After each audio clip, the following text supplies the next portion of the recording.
Kali ini saya sedikit membahas film horor psikologi favorit saya sepanjang saya menonton film horor. Mungkin durasinya tak akan begitu lama, tapi semoga saja itu tetap membuat kalian setidaknya sedikit terhibur. Jadi, langsung saja kita mulai ulasan alur cerita filmnya. Film dibuka dengan memperlihatkan dua orang petugas yang akan bergantian menjaga sebuah mercusuar di tengah-tengah lautan lepas, jauh dari daratan manapun. Mereka berdua menggantikan dua orang penjaga yang sebelumnya sudah menjaga mercusuar itu. Mereka tidur di loteng rumah yang ada di sana.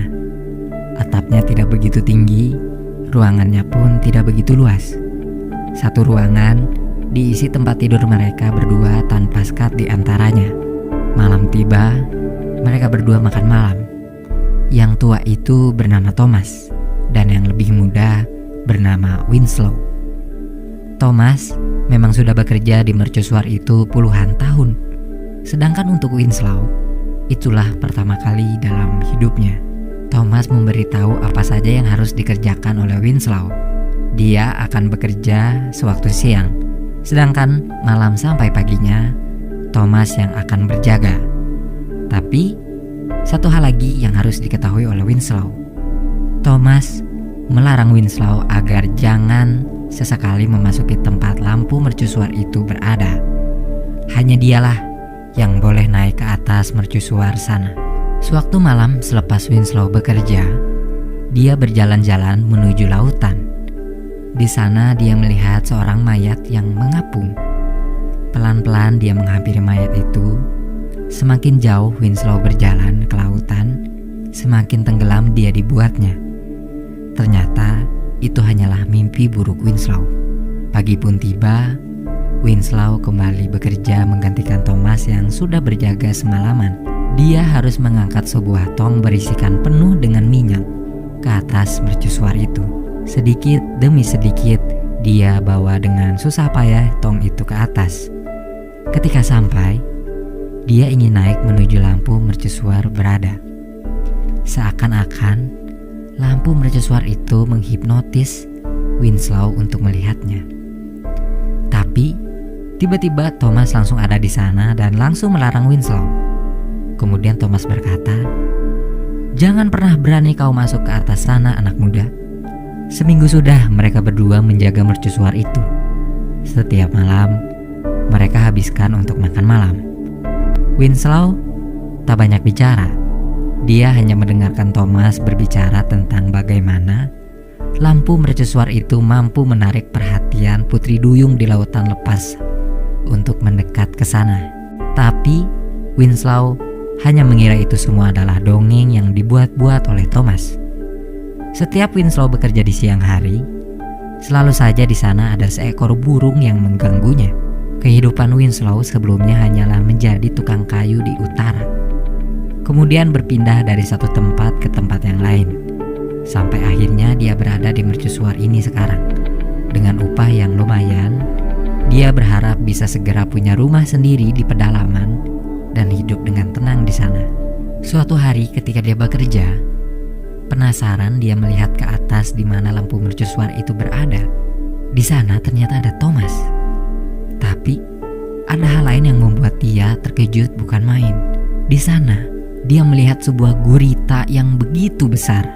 Jadi bukan tanpa alasan Winslow tidak diperbolehkan masuk ke atas mercusuar itu oleh Thomas. Karena memang ada sesuatu yang begitu mengerikan di atas sana. Waktu demi waktu berlalu. Winslow tak pernah berkata apa yang dia lihat kepada Thomas. Kemudian sekarang adalah malam terakhir mereka berdua di sana. Karena besok paginya mereka sudah bisa pergi dari sana dijemput oleh sebuah perahu tua dari daratan sana. Untuk merayakan malam terakhir itu, mereka minum alkohol tanpa henti, membuat mereka masuk ke dalam ketidaksadaran yang kata sebagian orang itu adalah salah satu surga dunia. Kemudian paginya mereka tersadar dari mabuknya. Dia kembali bekerja di mana ini adalah hari terakhir. Tapi cuaca mendadak tidak bersahabat. Hujan turun dengan begitu derasnya sampai kemudian Winslow melihat seorang mayat wanita yang begitu cantik tergeletak begitu saja di ujung pulau itu. Tapi seketika mayat wanita itu bangun, di mana itu adalah sebuah putri duyung yang terdampar. Winslow lari ketakutan dari sana. Ia tak memberitahu Thomas akan hal itu, karena dalam dirinya Winslow yakin Thomas adalah salah satu bagian dari mereka. Sekarang mereka berdua sudah siap menanti kapal yang akan menjemput mereka untuk meninggalkan pulau itu. Tapi kapal itu tak kunjung juga datang. Badai yang mendadak datang membuat perahu apapun tak akan bisa menghampiri pulau mercusuar itu berada. Hanya ada satu cara untuk pergi dari sana, yaitu menggunakan sebuah sekoci. Tapi hal itu akan butuh waktu berminggu-minggu untuk sampai ke daratan. Akhirnya mereka memutuskan untuk kembali menginap di sana.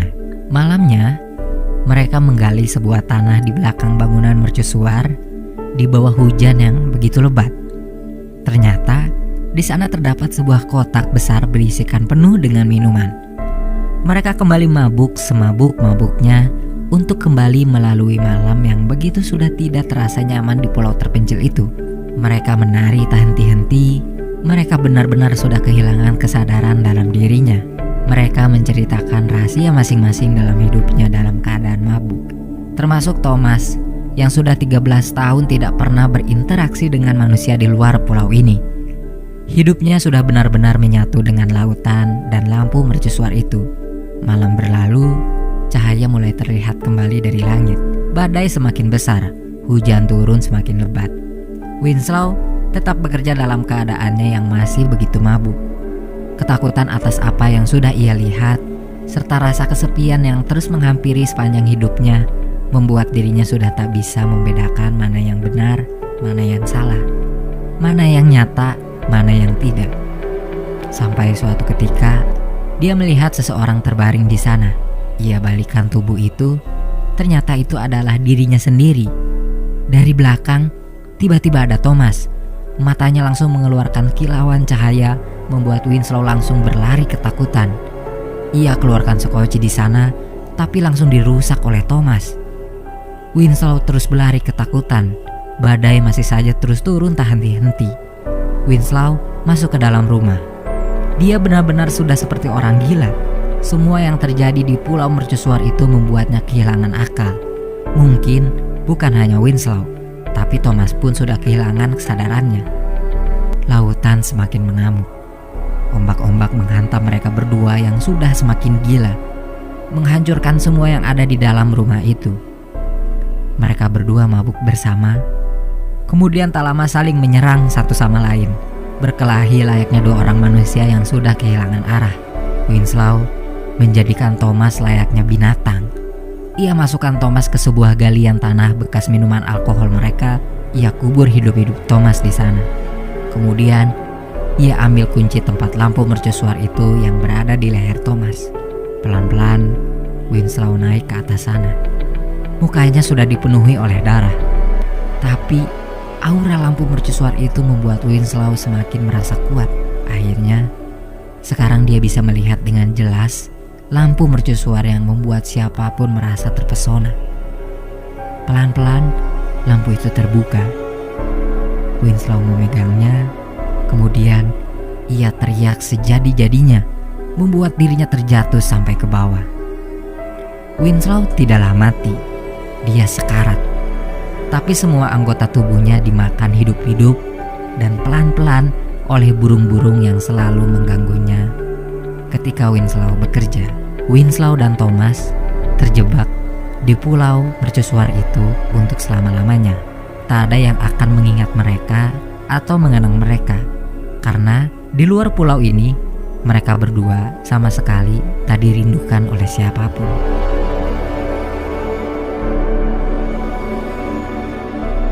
Tadi itu merupakan sedikit rangkaian film horor psikologi yang disutradarai oleh Robert Eggers dan diperankan dengan sangat begitu apik oleh William Dafoe dan Robert Pattinson.